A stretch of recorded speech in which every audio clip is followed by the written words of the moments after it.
ಆತ್ಮೀಯ ಗಣತಿದಾರರಿಗೆ ನಮ್ಮ ಯೂಟ್ಯೂಬ್ ಚಾನಲ್ಗೆ ಸ್ವಾಗತವನ್ನು ಕೋರುತ್ತಾ ಇಂದಿನ ವಿಡಿಯೋದಲ್ಲಿ ಗಣತಿಯ ಸಂದರ್ಭದಲ್ಲಿ ನಾವು ಎದುರಿಸ್ತಾ ಇರತಕ್ಕಂತಹ ಸಿಂಕ್ ಮಾಡುವಂಥ ಸಂದರ್ಭದಲ್ಲಿ ತಾಂತ್ರಿಕ ಸಮಸ್ಯೆ HLO ಆ್ಯಪ್ ಕೀಪ್ ಸ್ಟಾಪಿಂಗ್ ಅಂತ ಹೇಳಿ ವಾಪಸ್ ಹೋಗ್ತಾ ಇರೋಂಥ ಸಮಸ್ಯೆಗೆ ಪರಿಹಾರವನ್ನು ಕಂಡುಕೊಳ್ಳೋಣ.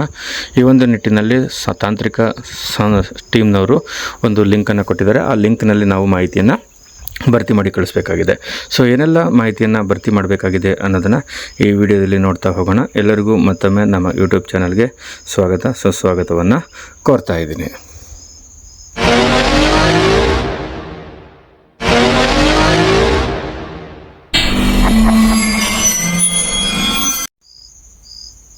ಸೊ ನಾವು ಲಿಂಕನ್ನು ಕ್ಲಿಕ್ ಮಾಡಿದಾಗ ಈ ಥರವಾದಂಥ ಒಂದು ಇಂಟರ್ಫೇಸ್ ಬರುತ್ತೆ. ಸೊ ಆ ಇಂಟರ್ಫೇಸಲ್ಲಿ ಫಸ್ಟ್ಗೆ ಏನು ಹೇಳ್ತಾರೆ ಅಂತಂದರೆ, ಈ ಒಂದು ಮಾಹಿತಿಯನ್ನು ತುಂಬೋದಕ್ಕಿಂತ ಮುಂಚೆ HLO ಆ್ಯಪ್ನಲ್ಲಿ ನೀವೊಮ್ಮೆ ಈ ರೀತಿ ಪ್ರಯತ್ನಿಸಿ.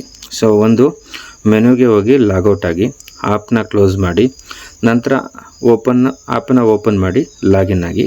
ಈ ಸಂದರ್ಭದಲ್ಲಿ ನಿಮ್ಮ ಇಂಟರ್ನೆಟ್ಟು ಪಕ್ಕ ಇರಬೇಕು. ಅದನ್ನು ಚೆಕ್ ಮಾಡಿಕೊಂಡು ಒಮ್ಮೆ ಚೆಕ್ ಮಾಡಿ, ಆಗ ಏನಾದರೂ ಸಮಸ್ಯೆ ಬಗೆಹರಿಯುತ್ತಾ ಇಲ್ವಂತ ನೋಡಿ. ಆಗಲೂ ಕೂಡ ನಿಮ್ಮ ಸಮಸ್ಯೆ ಬಗೆಹರಿತಾ ಇಲ್ಲ, ಸಿಂಕ್ ಪ್ರಾಬ್ಲಮ್ ಆಗ್ತಾಯಿದೆ, HLO ಆ್ಯಪ್ ಕೀಪ್ ಸ್ಟಾಪಿಂಗ್ ಅಂತ ಬರ್ತಾಯಿದೆ, ವಾಪಸ್ ಹಿಂದಕ್ಕೆ ಹೋಗ್ತಾಯಿದೆ, ಮುಂದಕ್ಕೆ ಹೋಗ್ತಾ ಇಲ್ಲ ಅಂತ ಏನಾದರೂ ಸಮಸ್ಯೆ ಕಂಡು ಬಂದಲ್ಲಿ ನೀವು ಈ ಮಾಹಿತಿಯನ್ನು ತುಂಬಬೇಕಾಗತ್ತೆ. ಸೊ ಮೊದಲಿಗೆ ನಿಮ್ಮ ಇಮೇಲನ್ನು ನೀವೇನು ಮಾಡಬೇಕಾಗುತ್ತೆ, ಎಂಟ್ರಿ ಮಾಡಬೇಕಾಗುತ್ತೆ. ಸೊ ಆಲ್ರೆಡಿ ಅದು ತೊಗೊಂಡಿದ್ರೆ, ಇಮೇಲನ್ನು ತೊಗೊಂಡಿದ್ರೆ ಅದನ್ನು ರೈಟ್ ಕ್ಲಿಕ್ ಮಾಡಬೇಕಾಗತ್ತೆ. ಸೊ ಆನಂತರದಲ್ಲಿ ನೀವೇನು ಮಾಡಬೇಕಾಗುತ್ತೆ, ರಿಪೋರ್ಟೆಡ್ ಬೈ ಅಂತ ಇದೆ. ಸೊ ಅಲ್ಲಿ ನಿಮ್ಮ ಹೆಸರನ್ನು ಹಾಕಬೇಕಾಗತ್ತೆ.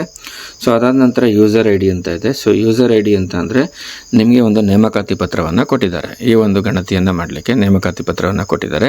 ಸೊ ಆ ನೇಮಕಾತಿ ಪತ್ರದಲ್ಲಿ ನಿಮ್ಮ ಒಂದು ಯೂಸರ್ ID ಇದೆ. ಅಂದರೆ ನೀವು ಆ್ಯಪ್ನ ಲಾಗಿನ್ ಆಗೋ ಸಂದರ್ಭದಲ್ಲಿ ಏನು ಯೂಸರ್ ID ಬಳಸ್ತೀರಾ, ಆ ಯೂಸರ್ IDಯನ್ನು ನೀವು ಇಲ್ಲಿ ಕರೆಕ್ಟಾಗಿ ಏನು ಮಾಡಬೇಕು, ಎಂಟ್ರಿ ಮಾಡಬೇಕು. ಅಂಡರ್ಸ್ಕೋರ್ ಅಂತ ಒಂದು ಡ್ಯಾಶ್ ಬರುತ್ತೆ. ಸೊ ಅದನ್ನು ಕೂಡ ಕರೆಕ್ಟಾಗಿ ಎಂಟ್ರಿ ಮಾಡಬೇಕಾಗತ್ತೆ. ಸೊ ಅದು ಮಿಸ್ಟೇಕ್ ಮಾಡಬಾರ್ದು, ಅದನ್ನು ಎಂಟ್ರಿ ಮಾಡಬೇಕಾಗತ್ತೆ. ಸೊ ಆಮೇಲೆ ಮೊಬೈಲ್ ನಂಬರ್ ಯಾವುದಪ್ಪ ಅಂತಂದರೆ, ನೀವು ಲಾಗಿನ್ ಆಗೋಂಥ ಸಂದರ್ಭದಲ್ಲಿ OTP ಬರುತ್ತಲ್ಲ, ಆ ಒಂದು ಮೊಬೈಲ್ ನಂಬರನ್ನು ಅಲ್ಲಿ ಎಂಟ್ರಿ ಮಾಡಬೇಕಾಗತ್ತೆ.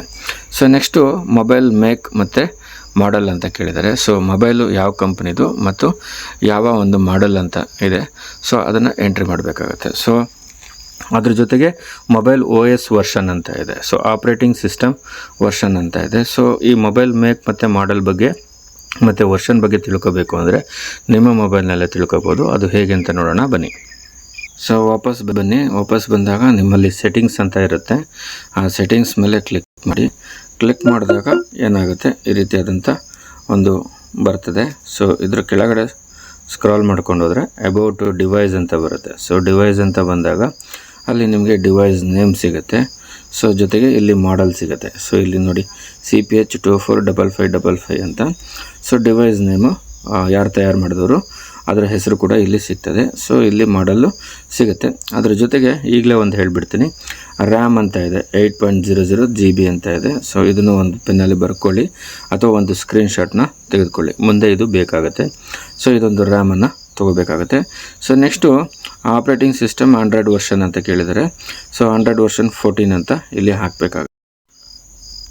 ಸೊ ನಿಮ್ಮ ಒಂದು ಆಂಡ್ರಾಯ್ಡ್ ವರ್ಷನ್ 14 ಅಂತ ಇದೆ, ಜೊತೆಗೆ ರ್ಯಾಮ್ ಅಂತ ಇದೆ. ಇದರದೊಂದು ಸ್ಕ್ರೀನ್ಶಾಟ್ ತೆಗೆದುಕೊಳ್ಳಿ. ಸೊ ಮಾಡೆಲನ್ನು ಹೆಸರನ್ನು ಬರ್ಕೊಳ್ಳಿ, ಡಿವೈಸ್ ನೇಮನ್ನು ಬರ್ಕೊಳ್ಳಿ. ಸೊ ಯಾರು ತಯಾರು ಮಾಡಿದ್ರು ಅನ್ನೋದು ಇಷ್ಟು ಮಾಹಿತಿ ಸಿಗುತ್ತೆ. ವಾಪಸ್ ಮತ್ತೆ ನಾವು ಹೋಗೋಣ. ಸೊ ಈಗ ವಾಪಸ್ ಮತ್ತೆ ನಾವಿಲ್ಲಿ ಬಂದಾಗ ಮೊಬೈಲ್ ಮೇಕ್ ಮತ್ತು ಮಾಡೆಲ್ ಯಾರು ಮಾಡಿದ್ದು ಮತ್ತು ಮಾಡೆಲನ್ನು ನಾವು ಎಂಟ್ರಿ ಮಾಡ್ತೀವಿ. ಮೊಬೈಲ್ ಆಪ್ರೇಟಿಂಗ್ ಸಿಸ್ಟಮ್ ವರ್ಷನನ್ನು ಎಂಟ್ರಿ ಮಾಡ್ತೀವಿ. ಸೊ ಮೊಬೈಲ್ ನೆಟ್ವರ್ಕನ್ನು ನಮ್ಗೆ ಯಾರು ಕೊಡ್ತಾಯಿದ್ರೆ ಅದನ್ನು ಹಾಕ್ತೀವಿ.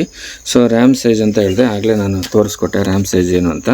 ಆ ರ್ಯಾಮ್ ಸೈಜನ್ನು ಇಲ್ಲಿ ಹಾಕ್ತೀರಾ. ಸೊ ಆ ರ್ಯಾಮ್ ಸೈಜನ್ನು ಸ್ಕ್ರೀನ್ಶಾಟ್ ತೊಗೊಳ್ಳಿ ಅಂತ ಹೇಳಿದ್ದೀನಿ. ಆ ರ್ಯಾಮ್ ಸೈಜನ್ನು ಸ್ಕ್ರೀನ್ಶಾಟ್ ತೊಗೊಂಡಿದ್ರಲ್ವ, ಅದನ್ನು ನೀವು ಏನು ಮಾಡ್ಬೋದು, PDF ಹಾಕಿ ಅಥವಾ ಡಾಕ್ಯುಮೆಂಟ್ ಆಗಿ ಅಥವಾ ಇಮೇಜ್ ಆಗಿ ಮ್ಯಾಕ್ಸಿಮಮ್ಮು 10 MB ಒಳಗಿರೋ ಹಾಗೆ ಏನು ಮಾಡಬೇಕಾಗುತ್ತೆ, ಆ ಫೈಲನ್ನು ಆ್ಯಡ್ ಮಾಡಬೇಕಾಗುತ್ತೆ. ಸೊ ಆ್ಯಡ್ ಅಂತ ಕೊಟ್ಟಾಗ ಅದು ನಿಮ್ಮ ಗ್ಯಾಲರಿ ಹತ್ರ ಹೋಗುತ್ತೆ, ಅದನ್ನು ಸೆಲೆಕ್ಷನ್ ಮಾಡಬೇಕಾಗುತ್ತೆ.